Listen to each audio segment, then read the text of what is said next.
this is Colleen Francis at Engage Selling Solutions. Thanks so much for joining me on today's Sales Leader Strategy. You know, no matter how you slice it, there are just more people involved in the decision-making process than ever before. And there's a lot of reasons for this, including new buyers who are unsure of how to make a decision, risk in the marketplace and people being scared about making a decision, and just general buyer confusion because there's so many solutions that they need to bounce around ideas so that they can be confident in making a decision. Now, your businesses are all different.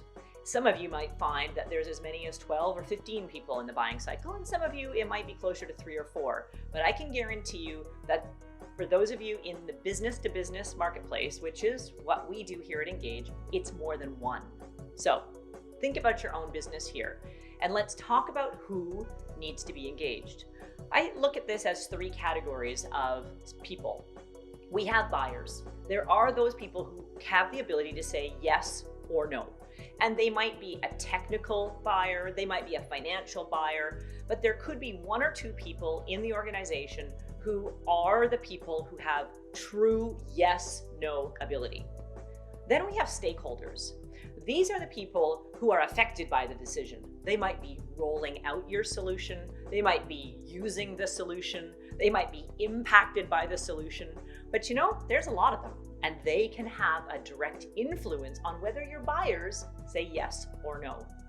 The third category are advisors. Now, these are people who either are advising the solution, and they can be insiders or outsiders. People look to them as advice. Maybe they're outside consultants providing advice, or maybe they're inside consultants or inside stakeholders that are being advised, but they're not affected. And there's people inside the organization who are just going to be advised that a solution is being made.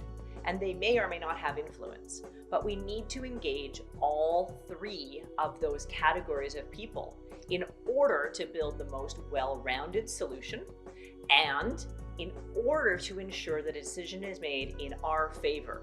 This also helps with the previous lesson we talked about on differentiation, where I encourage you to create an apples to oranges comparison. Because I can guarantee you your competition is not doing this deep work at engaging all of these people. They're trying to take the easy way out and just talking to the one person that they think is the buyer or the influencer.